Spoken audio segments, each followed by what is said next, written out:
tons of videos online and such. So let's get into like the workflow and more configuration side of expense reports. All right. So as I mentioned, when we hit submit on the expense report, it entered the workflow. And in particular, that's the approval workflow. So we're going to go spend some time in the settings for the last 10 or 15 minutes here. And what you'll see is there's two main workflow related items. I mean, there's technically three. The field configuration has a plain workflow, but you've got accounting rules and approval flows right here. Accounting rules will happen later. The first thing is going to be approval flows. So what you can have is you could just have no approval, so you could leave it disabled. I mean, a lot of organizations, they don't need to approve expenses, they just need to capture them and go tell customers about them and such. So you can leave it disabled, but if enabled, you need to have at least one flow. And then the flows, you can base them on anything you want. So the details that you capture on each expense report become important here, where you see I've got a corporate, like let's say I always approve corporate ones instantly. Then on sales, I go through a standard approval flow, and then there's just a flow for everybody else in the organization. So if I bring up my sales expense approval flow, you'll see it's got, okay, the name of it and such, but then it has criteria. So what it's saying is this approval flow only applies if the department on the expense report is set to sales. So that's how you use the fields in order to write workflow, because I can select any field I have, such as the project, and then run a different workflow. So let's take an example where I could create a custom drop-down menu in the system, and I could just call it type of expense. And I could either say it's a project-related expense or a corporate expense, regardless of which department I'm inside of. And I could then go select that here and run a different workflow for each one of them. So all of our different accounting rules and workflow items, they're all based around the fields that you configure in each app. So one of the first things you're going to do is you're going to hop in and go pick out the fields you want, and then you'll go and build the workflow around those fields. But as you can see here, I've already got some basic information in there. So I've got it set up where if the department is set to sales, then there's two more areas. So there's a couple different types of approval flows that you have. So there's three options here. We're just going to talk about one.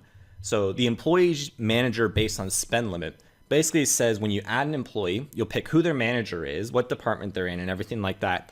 But then you'll also say what is the maximum amount of expenses that they could approve.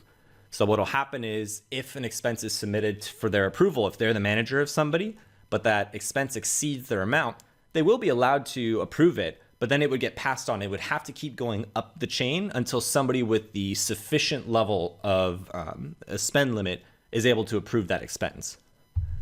Very similar to that, each one of these is always like going to the manager and then going further up the chain, where you could select going to the manager until you reach somebody with a certain job title. So this is how you can do like the accounts payable manager approves everything is, well, I mean, eventually they're going to be sitting in there. So I always send to them. And then you also can just say, well, I need to approve for at least two managers. So let's say the sales manager would approve it, then the accounts payable manager would approve it after them. So I can come in and just set as many levels as I want, and it would continue going up to the next level. In this case, I have a very simple, just the direct manager will approve the expense, and that will complete the flow, is the way we're going to do this.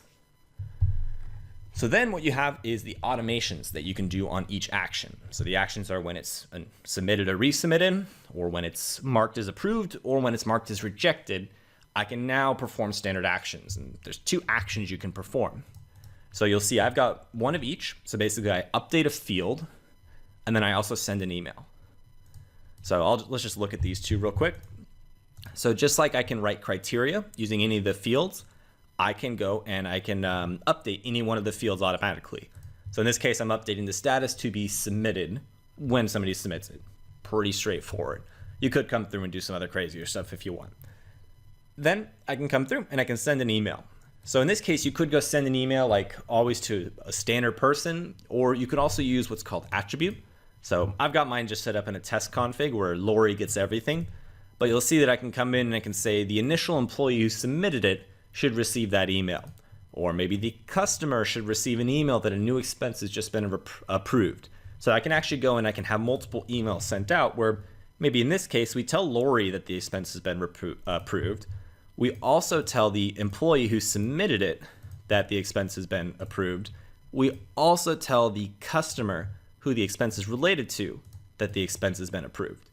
So you can start to do some pretty cool stuff like that. And you can also do like team distribution email lists. So I can notify an entire team when a certain event occurs.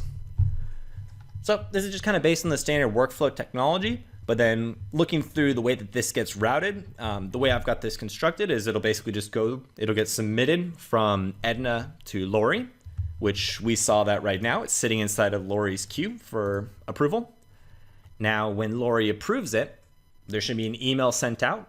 And then Edna should, the status would be moved to approved. But if I reject it, it just sends a different email that says it's been rejected. And then Edna would need to resubmit it. So you'll see right there, I update it. My status got changed automatically. My approval status will now get updated to show when it was rejected. So, of course, Edna would receive an email. I should have that. Where did my Outlook go? Okay. So then you'll get an email, says it's rejected. And then Edna would be able to come back in. So she'll have everything sitting in her rejected queue. And she can come back, make any fixes. So at this point, once you submit it, you can't edit. But once you get it rejected, I can start editing again. Add notes, fix it. Maybe I forgot a receipt, something like that. And then after my update, I would just resubmit. So it'll track the rejection and resubmission back and forth. So you can see if it has to go back and forth a few times before it finally gets approved. Each step of the way, it will go fire off those new email notifications. So we can see now it's ready for approval again. And then once again, we'll get into Lori's account. Now Lori would see it under against pending her approval again. And so long as she is happy with everything, she's going to approve that expense.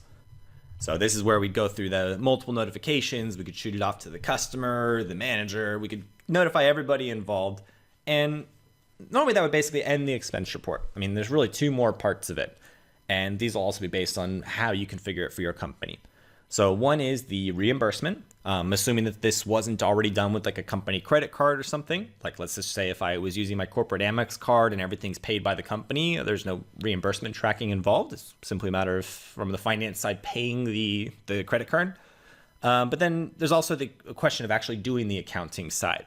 So are we putting it into the Apptivo ledger? Are we downloading into QuickBooks? And what are we doing? Are we splitting apart each expense and breaking it down to the individual categories? Or are we just dumping the entire report into an expense category? So we go through all of those approvals and workflows and such. Definitely you could have additional statuses to track whether it's been paid or not, reimbursed yet or not. And then you'll just see the amount down here will get updated. But let's talk about the accounting. So let's just say we've completed our whole flow. Everybody's paid, everybody's notified, everything's approved. The only thing we have left to do is get this money into our ledger. So now the way that this works